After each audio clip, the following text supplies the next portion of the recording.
Hello, and today I'm going to be doing a video on fitting these side warning lights into this train. And these are the LEDs that I picked up from eBay.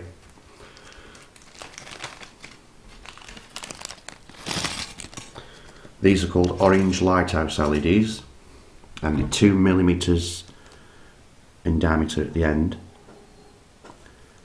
And what you basically got to do, as I mentioned previously in the other video, is file these down to fit in the hole that you've made in the side of the train. And they come with resistors as well, so that makes life easier. So I think I should be able to get away with using one resistor for two LEDs with this. There's the resistor. And basically, only a couple of quid for a pack of 10, so that's ideal. To the perfect shade of orange as well for this train, or for any train, just the right shade. So we can get them filed down now, fit in and soldered. Then I'll get back to you and show you how I've connected them up. Right, there's the difference in between before and after. You can see that I filed it down to just under 1mm squared, because these side lights in most of these trains were square, and you see there's a big difference there. So I'm just going to slot one into the train now and show you how it fits in.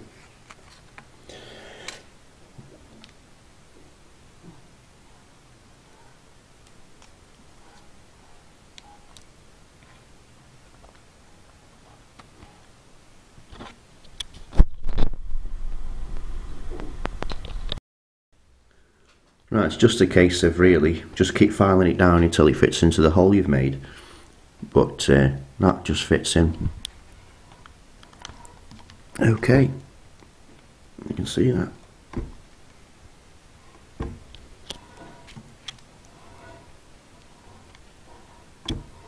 Push that through, there you go, that's gone in. You want it sticking out a little bit, but not too much at the edge, so it looks more realistic. There you go. And underneath each LED you just put a bit of polystyrene cement, just hold it in place, and then join them both up and solder them together. So I'm going to go ahead and do that now. I'm going to put the other one in, file it down, put the other one in there, solder them together, connect a resistor, and show you them powered up. Okay. Right, I've fitted them in temporarily just to show you how they go in there. Like so.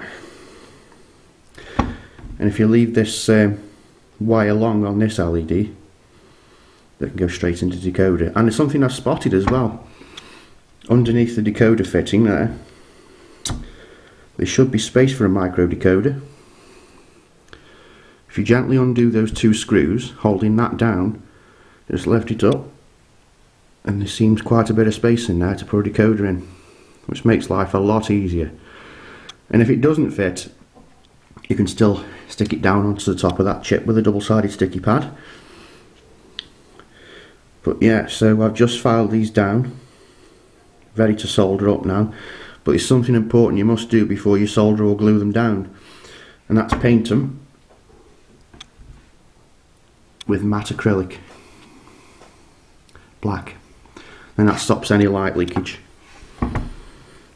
But those two terminals in the middle there have got to be soldered together, and then one resistor there, and there's the other one, that's the other wire that connects to the decoder. And none of this will be seen when the roof's on, actually, because I've just had a look underneath and you really can't see much, and when it's painted you won't see anything, and there won't be any light leakage. So I'll get on with that now. I'll solder this together. Well, obviously I've got to paint them first, but then I'll solder them, glue them down, and then they're ready for connect to the decoder, which still hasn't turned up. So mind you, this just gives me the opportunity to get all the rest of the things done to the train first anyway. And it should be okay, should be good to go. Then once I've soldered it in and painted these LEDs, I'll put some crocodile clips on there and I'll just test them and show you them on So if, like I say, if you can fit a decoder under there, that's brilliant. I'll have to have a look on the internet and see the measurements of the chip. I think it's a Digitrax micro decoder, and if that goes under there, that's fantastic because it'll be completely hidden. But if it doesn't, it should still fit on there because there's quite a bit of space under the roof. Or indeed, if it still doesn't fit, you can stick it down to under the roof anyway at the end. So, there's something else I should mention as well. This concerns the LED strips that are fitted inside the roof. For more realism, I've painted the surround black and just got the bulb showing, which looks a lot better in my opinion. Right, I'll be back in a couple of minutes with this painted and soldered. Right, that's those glued down and painted and soldered together. And as I mentioned, you won't see any of this when the roof's on. And I've made sure I give the bulbs 2 coats so there's absolutely no light leakage. So I'll just put a couple of wires on there from 12 volt and give it a test now.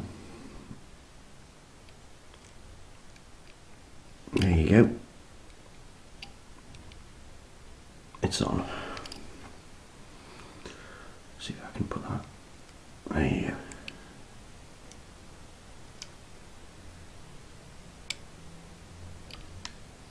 go. Working perfectly.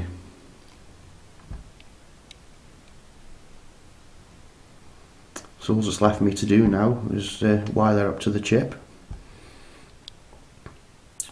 Wire the roof LEDs up to the chip.